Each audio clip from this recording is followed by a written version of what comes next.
महाकंजूस पति। काशीपुर नाम के एक सुंदर से गांव में जहां चारों तरफ हरियाली ही हरियाली छाई हुई थी। काशीपुर गांव के लोग भी बहुत ही अच्छे और एक दूसरे की मदद किया करते थे। वे सभी लोग बहुत ही नेक दिल के थे। वहीं उसी गांव में गिरधर नाम का एक महाकंजूस सेठ भी रहता था। गिरधर हर छोटी छोटी चीज के लिए बहुत ही कंजूसी किया करता था, जिससे कि उसकी पत्नी सुनैना भी उससे बहुत ही परेशान रहा करती थी। अरे सुनती हो सुनैना, आज ही पिलाओगी चाय? जल्दी से गर्मा गर्म चाय लेके आओ, मुझे फिर जाना भी तो है। गिरधर की आवाज़ सुनकर जल्दी से सुनैना उसके पास आती है और कहती है, अजी कहाँ से लेके आओ चाय? घर में चीनी नहीं है और तुम बोल रहे हो गरम गरम चाय लेके आओ। जाओ पहले दुकान से चीनी तो लेके आओ। अच्छा, तो घर में चीनी भी खत्म हो गई? हे भगवान, फिर से मेरी जेब खाली हो जाएगी। वैसे कोई बात नहीं सुनैना, अगर चीनी खत्म हो गई तो क्या हुआ, हम फीकी चाय भी पी सकते हैं। अरे सबको फीकी चाय ही पीनी चाहिए, आजकल चीनी खाता ही कौन है? तुम्हें तो पता ही है ना, चीनी खाने से शुगर की परेशानी हो जाती है, डायबिटीज बढ़ जाता है। नहीं, हमें फीकी ही चाय पीनी चाहिए। तुम ही पियो फीकी चाय, मुझसे तो बाबा नहीं पिया जाएगा फीकी चाय। और तो और दूध भी खत्म हो गया है, अब दूध तो लेके आ जाओ कि इसमें भी कंजूसी दिखानी है तुमको। अरे अरे भाग्यवान, मैं परसों ही तो दूध लाया था, क्या वो खत्म हो गया है क्या? अच्छा, तो सुनैना, तुम मेरे लिए बिना दूध की चाय लेके आओ। अरे तुम्हें तो पता है ना, बिना दूध की चाय कितनी सेहत के लिए अच्छी होती है। इससे हमारी बीमारियां भी कटती है और पेट में गैस भी नहीं बनता है। चलो जल्दी से मेरे लिए तुम लाल चाय लेके आओ। हे भगवान, अब मैं क्या करूं इस कंजूस पति का। जब देखो बस हमेशा कंजूसी करने पे रहते हैं, कभी खाने पीने पर तो कभी कपड़े पहनने में। अब 1 रुपए भी खर्च करने में बस इन्हें मौत आ जाती है। अब मैं क्या करूं, कहाँ आकर फंस गई मैं तो। ऐसा कहने के बाद सुनैना जल्दी से गिरधर के लिए बिना दूध और बिना चीनी की चाय लेके आ जाती है। वैसे सुनैना, बिना दूध और बिना चीनी की चाय तो बहुत ही अच्छी हो रही है। चलो आज के बाद 1 पैसा तो बच ही गया, ना ही तो घर में दूध आएगा और ना ही तो घर में चीनी आएगी। चाय पीते पीते गिरधर अपनी पत्नी से कंजूसी भरी बातें कर ही रहा था कि तभी उनके दरवाजे पर एक अखबार वाला आ जाता है। सेठ जी अखबार ले लो, अखबार ले लो, सेठ जी अखबार ले लो। इतना सुनते ही जल्दी से सेठ अपने दरवाजे पर आता है और कहता है, हाँ भाई अखबार वाले, क्या दे रहे हो? एक अखबार को कितने में दे रहे हो? सेठ जी, एक अखबार का ताजा ताजा खबर है, बस 5 रुपए में ही दे रहा हूँ। अरे बाप रे, 5 रुपया? 5 रुपए क्या तूने देखे भी हैं कभी? अरे इतने ज्यादा रुपया, कोई बात हुई 5 रुपए? 5 रुपए में नहीं दूंगा, मैं तो 1 रुपए दूंगा। दे रहे तो दो, नहीं दे रहे तो चले जाओ यहाँ से। अरे सेठ जी, आप ये कौन से जमाने की बातें कर रहे हैं? अब तो 5 रुपए का ही अखबार आता है, 1 रुपए के अखबार तो कभी भी नहीं आता था। ऐसे ही गिरधर अखबार वाले से भी 5 रुपए के लिए बहस करने लगता है।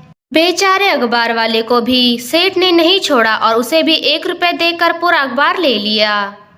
ये हुई ना बात, बड़ा आया था मुझे ठगने वाला। अरे मुझे नहीं पता कि अखबार कितने में आता है।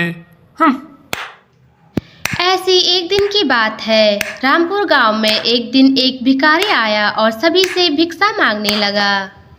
भीख मांगते मांगते वह गिरधर के आंगन में भी पहुंच गया।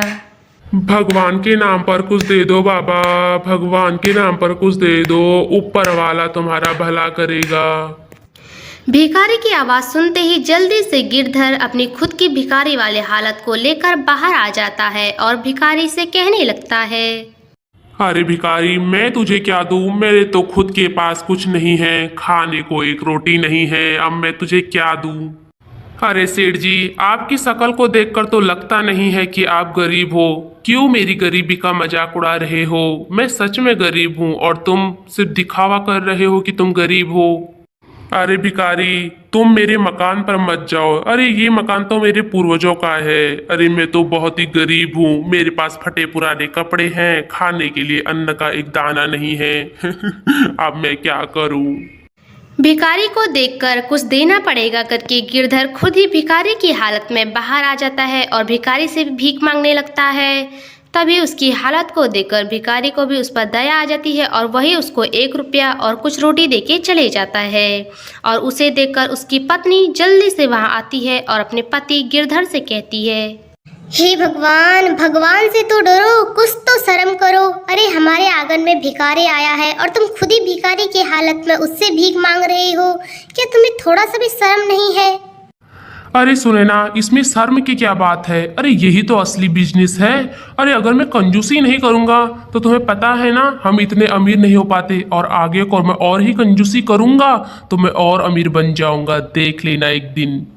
देख लो जी, मैं तो कहती हूँ आज जो तुमने किया है वो ठीक नहीं है। अरे सेठ होकर भी तुमने आज भिखारी जैसी हालत की है। शर्म नहीं आई तुम्हें एक भिखारी से रोटी मांगते हुए? सुनैना गिरधर से कंजूसी के बारे में बोल ही रही थी कि अचानक उसे बहुत ही तेज चक्कर आता है और वह नीचे गिर जाती है। उसे नीचे गिरता देख गिरधर कहता है, अरे सुनैना, ये तुम्हें क्या हो गया? तुम कैसे बेहोश हो गई? अरे अब फिर से मेरे पैसे खर्च हो गए। अब मैं क्या करूं? कैसे कैसे करके पैसे बचा रहा हूं और पैसे कहीं और जगह खर्च हो जा रहे हैं। अरे सेठ, तुम हमेशा कंजूस ही रहोगे। अरे तुम्हारी पत्नी यहाँ बेहोश हो गई और तुम्हें अपने पैसे की पड़ी है। जल्दी से डॉक्टर को क्यों नहीं बुलाते? अरे कोई बात नहीं, बेहोशी तो हुई है, अभी उसके मुंह पे पानी छिड़क देता हूँ, ठीक हो जाएगी। इसमें डॉक्टर को बुलाने की कौन सी बात हो गई? छे, मुझे तो तुम पर शर्म आती है। अरे सेठ होकर भी कंजूसी वाली हरकतें करते हो, शर्म नहीं आती तुम्हें? मैं बुलाता हूँ डॉक्टर को, कंजूस आदमी कहीं का। गिरधर की पत्नी की ऐसी हालत को देखकर गांव के कुछ लोग जल्दी से वैद्य को बुलाते हैं और वैद्य जी जल्दी आते हैं और सुनैना को देखते हैं। बधाई हो गिरधर सेठ तुम्हें, तुम एक पिता बनने वाले हो और सुनैना तुम एक माँ बनने वाली हो। परंतु गिरधर, सुनैना बहुत ही कमजोर है। तुमने क्या इसका खान पान सही नहीं किया है?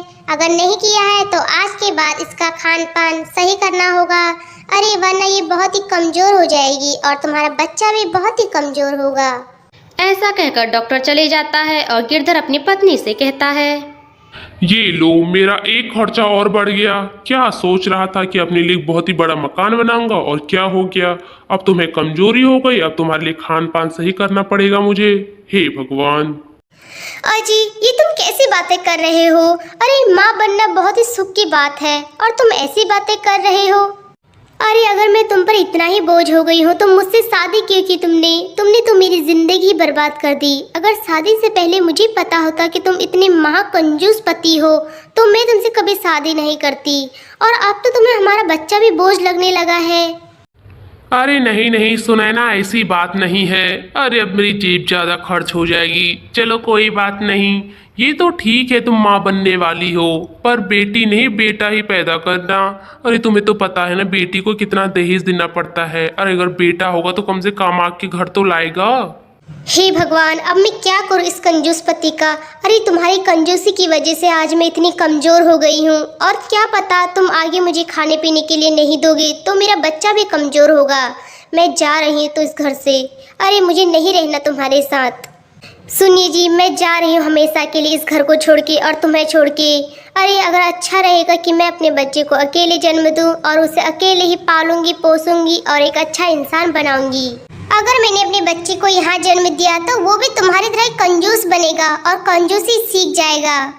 मैं अपने बच्चे का अकेले ही पालन पोषण करूंगी। अरे उसे भी तो पता चलना चाहिए कि उसके पिताजी कितने कंजूस थे जो अपने पत्नी और अपने बच्चे को नहीं पाल सके। अब सुनैना अपने पति की कंजूसी भरी हरकतों से बहुत ही परेशान हो चुकी थी, क्योंकि उसको पता था कि उसका पति सुधरने वाला है नहीं, वह दिन पर दिन कंजूसी करते रहता है। इसलिए सुनैना अपने बच्चे के लिए बिल्कुल भी जोखिम नहीं लेना चाहती थी, क्योंकि उसको पता था कि उसका पति खाने पीने में बहुत ही कंजूसी करेगा, जो कि उसके बच्चे की सेहत के लिए बिल्कुल भी सही नहीं है। इसलिए वह घर छोड़कर जाने लगती है। तभी उसे उसका पति रोकता है और कहता है, सुनैना, तुम ये घर छोड़कर मत जाओ। मैं तुमसे हाथ जोड़कर विनती मांग रहा हूँ। सुनैना, मुझे माफ कर दो। अरे आज के बाद मैं कोई भी कंजूसी नहीं करूँगा, ना ही खाने पीने में और ना ही किसी और चीज में। मुझे माफ कर दो सुनैना। देखो, आज के बाद मैं कोई भी कंजूसी नहीं करूँगा। तुम, मैं और हमारे बच्चे को मैं बिल्कुल सुरक्षित रखूँगा और तुम्हारे खाने पीने में कोई भी कंजूसी नहीं करूँगा। अगर तुम ही नहीं रहोगी तो मैं क्या करूँगा इस घर में। और अब ऐसे ही गिरधर सेठ को अपनी गलती का एहसास हो जाता है। उसे भी पता चल जाता है कि पत्नी और परिवार से बड़ा कोई धन नहीं है। गिरधर को अपनी गलती का एहसास होता है और अपनी कंजूसी को छोड़ देता है, क्योंकि उसे पता चल गया था कि पत्नी और बच्चे अगर घर में खुश है तो घर में सुख समृद्धि हमेशा बनी रहती है। इसलिए सुनैना भी अब अपने पति गिरधर को माफ कर देती है और दोनों ही पति पत्नी अब अपने घर में बहुत ही खुश थे। और अब गिरधर सेठ भी अपनी पत्नी का बहुत ही ख्याल रखता था। उसके खान पान में अब कोई भी कमी नहीं करता था, जिससे कि अब गिरधर और उसकी पत्नी सुनैना दोनों ही बहुत ही खुश थे।